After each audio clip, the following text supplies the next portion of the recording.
afternoon, everybody. Can you hear me okay? Everybody, if you can't hear, just speak up and let one of the girls know here in the front, because I'm not going to stand here for a week and blather without somebody hearing what I got to say, okay?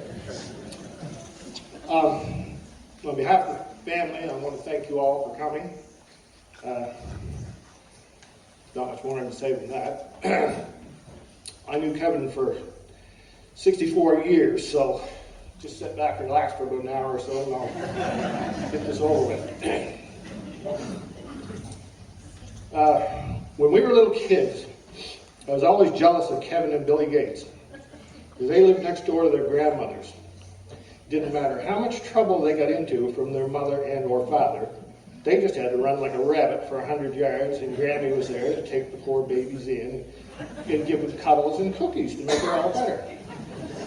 Now, don't get me wrong, my grandmother would do the same thing, only she lived 2 miles away, and I was way too fat to run that far, even if it was for great reward.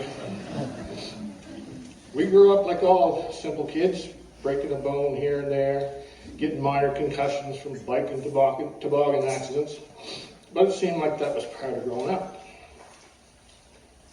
When we got to the bike age, it was a lot easier for me to escape to Grammys, but then we were bigger and smarter, so other stupid stuff became more important.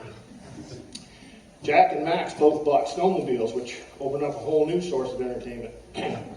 There are probably 1,000 ways to get injured on an old 12-horse snowmobile if you have a rope, a toboggan, and a car hood, and you really practice that.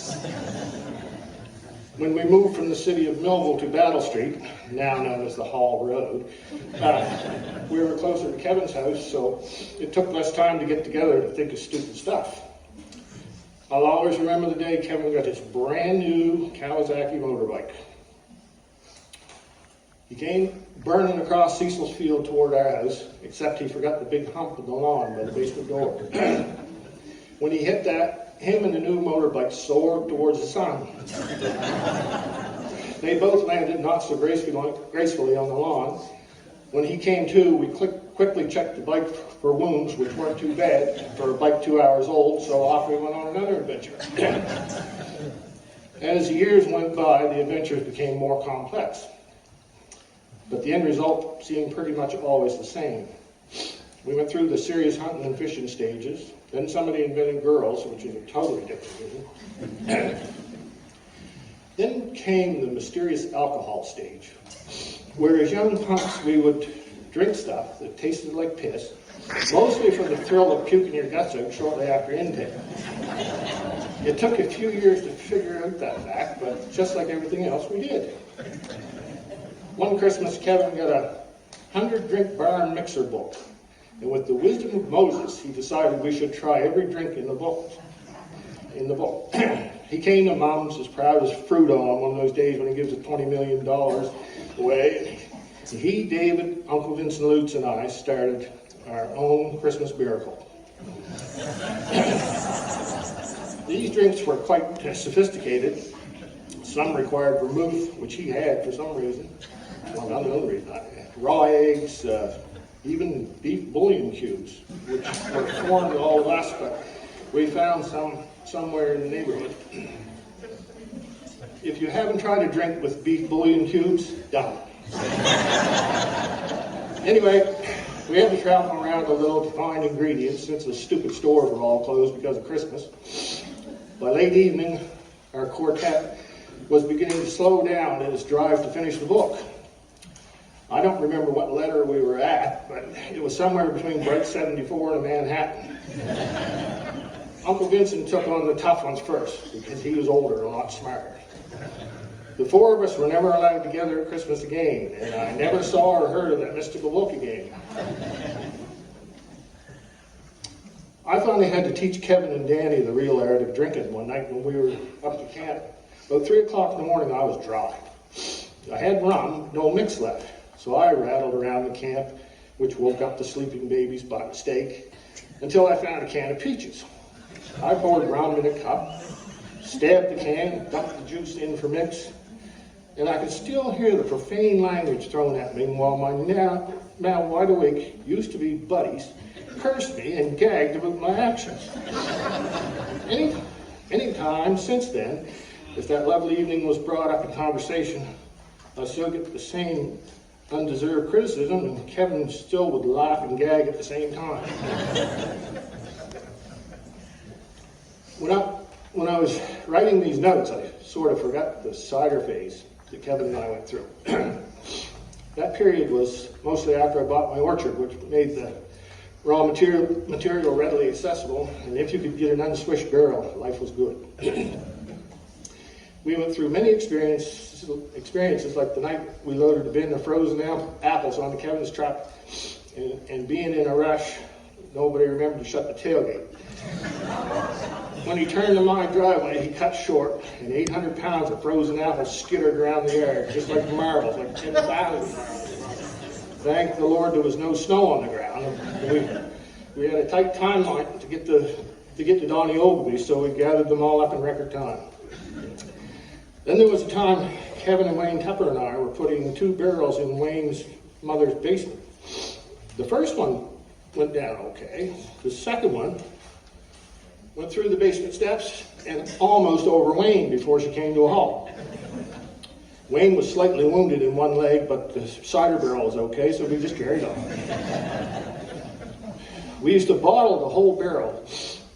When we opened it as a quality control issue. This one time, Kevin got the honors of opening the first bottle after it had sat for a couple of weeks. He cracked the top, sniffed the nectar, looked at me with eyes wide open like a real wine connoisseur and said, "Man, it's got a lovely boutique." To this day, I still steal that quote and laugh like it just happened. The redneck wine sniffer. When Kevin and I were in our late teens, just out of school, somebody got us a job at T.P. Carlton's warehouse in Kentville. The job became a career-changing event. This lovely job was to unload 20-foot lengths of black iron pipe off train cars and pile it in the wonderful pipe shed. This included everything from 1/2-inch to 2-inch pipe. Now, if any of you have ever had the privilege of lugging around a few hundred pieces of 2-inch black iron pipe, you probably decided then that there had to be a better way to make money.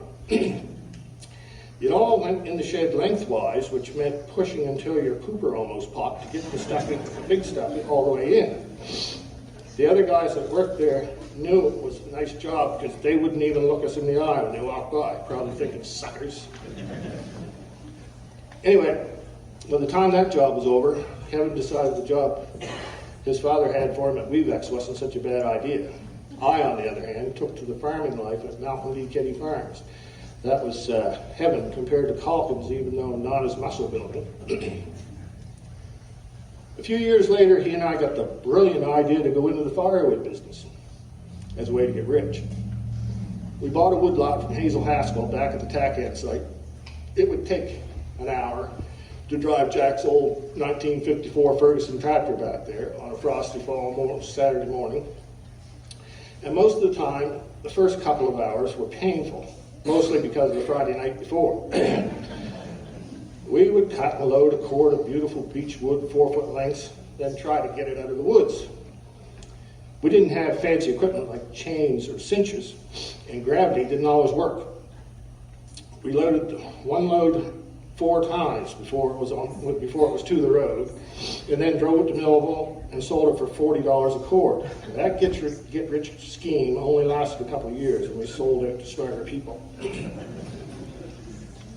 As time went on and the world began to spin faster and faster, other obligations became more important than childhood fun. So we all drifted further apart. We still managed to relive our childhood every now and then, and usually the result was exactly the same as 50 years ago. It just didn't take as long to reach the sleepy time. Sometimes it was more fun to talk about it than it was to repeat the action.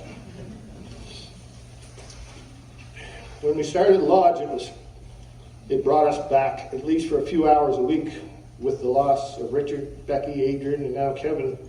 All we have are the good times to remember and carry us through. And not to preach, because that's Chad's job, and I don't want to get in any more union trouble with him. But we all, as in every one of us, have to stop the woulda, coulda, shoulda.